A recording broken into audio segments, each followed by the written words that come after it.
going on, everybody? Reza here. Welcome to another video. So you decided to buy a Tesla, more specifically Model 3.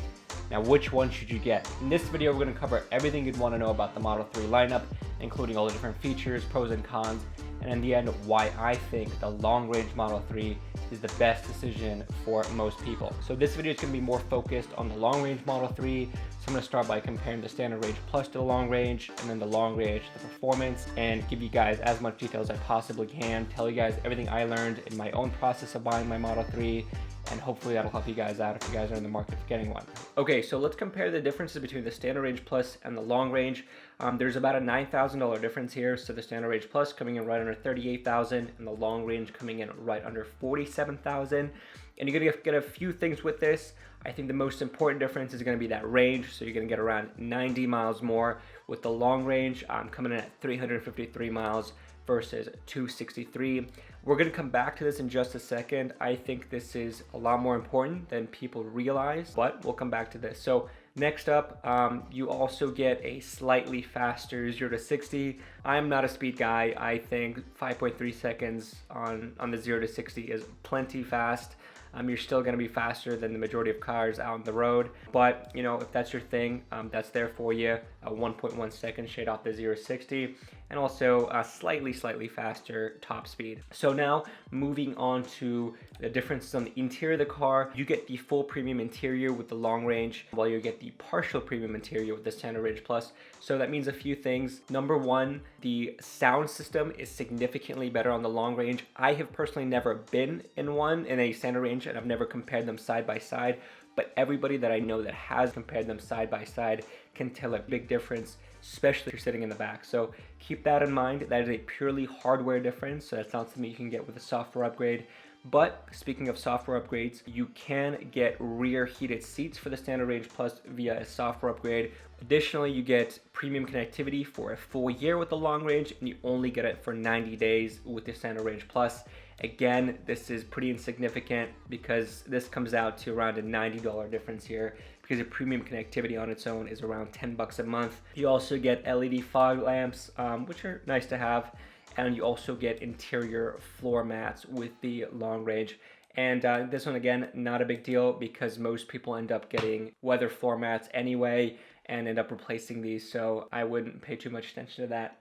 Okay, so I want to take a little bit of time to talk about range, start with some of the obvious stuff, and then dive into some of the not so obvious stuff. Obviously, if you are the type of person that goes on a lot of trips, you should go for the long range. You're going to be saving a lot of time on superchargers. You're going to waste a lot less time.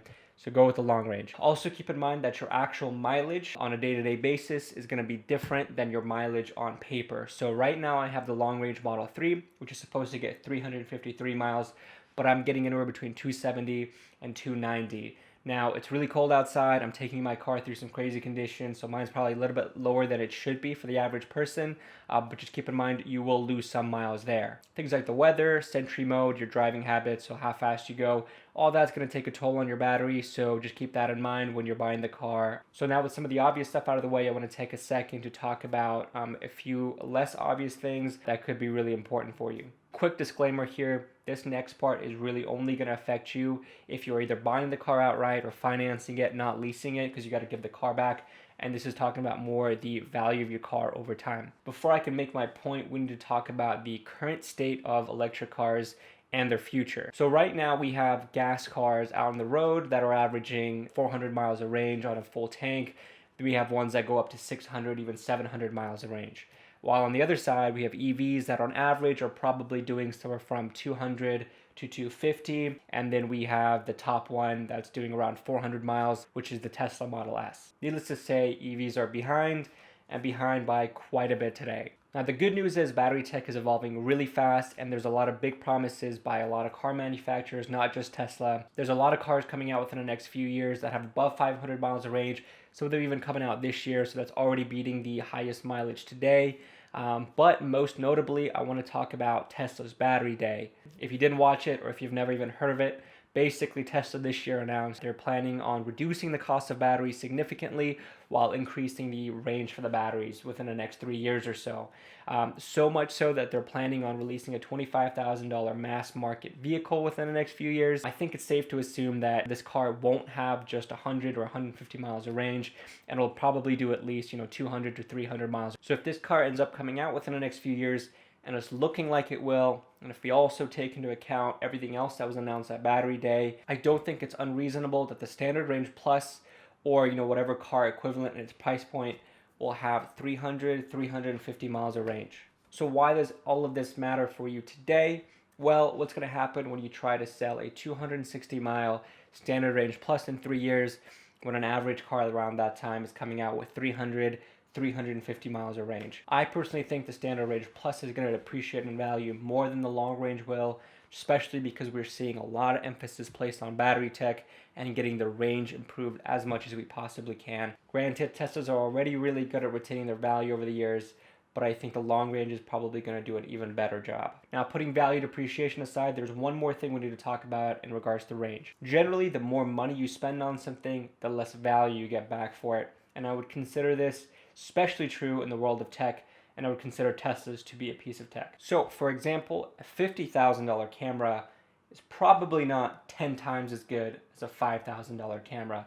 Might be better in some situations, it might be slightly better in some areas, but probably not 10 times as good. And this holds true across a bunch of different fields: computers, phones, and even cars. However, this is not true of the Model 3 long range, at least as measured by the price per mile. And I actually think this is a really important metric to measure electric vehicles by, especially in the world that we live in today, where battery prices are really, really high, and that's what's keeping the price of EVs high, and mileage is low, at least when compared to gas cars. So the Model S, for example, is around $70,000, goes 400 miles or so, and the price per mile is around $173. The Nissan Leaf, another popular car, the best version of it, at least in terms of the price per mile, is around the same as the Model S, $173.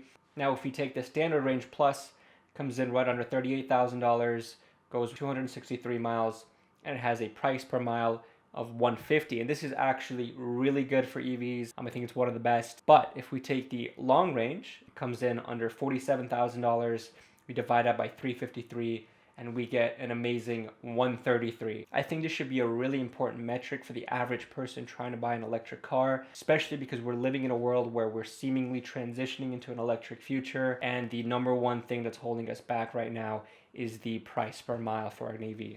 Okay, so let's take a look at the difference between the long range and the performance. So there's around an $8,000 difference here, and let's see what you get for it. So number one, you go down in mileage from 353 to 315. So everything that I just said about the range and the mileage applies here, so keep all of that in mind.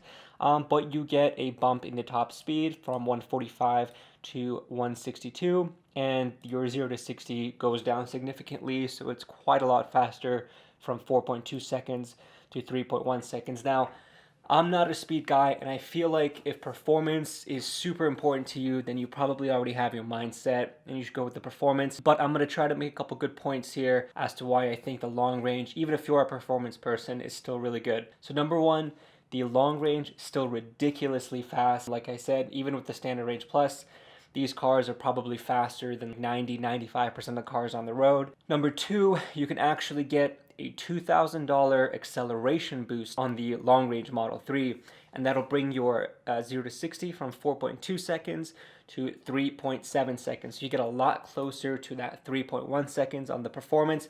Not quite there, but you kind of get halfway. And I feel like a lot of people don't know this, so keep that in mind if you are looking at performance. Another thing we should talk about are the wheels. So the wheels are 20 inches. Even though they are easily the best looking wheels out of all of them, they have some problems that come with them. So number one, whenever you go larger on the wheels, you tend to get a smaller tire size. So basically you have less cushion around that tire, and this will result in your wheels getting worn out a lot faster and potentially damaged a lot faster. I'm gonna link a video that I saw that explains this beautifully. It's by a guy named Engineering Explained.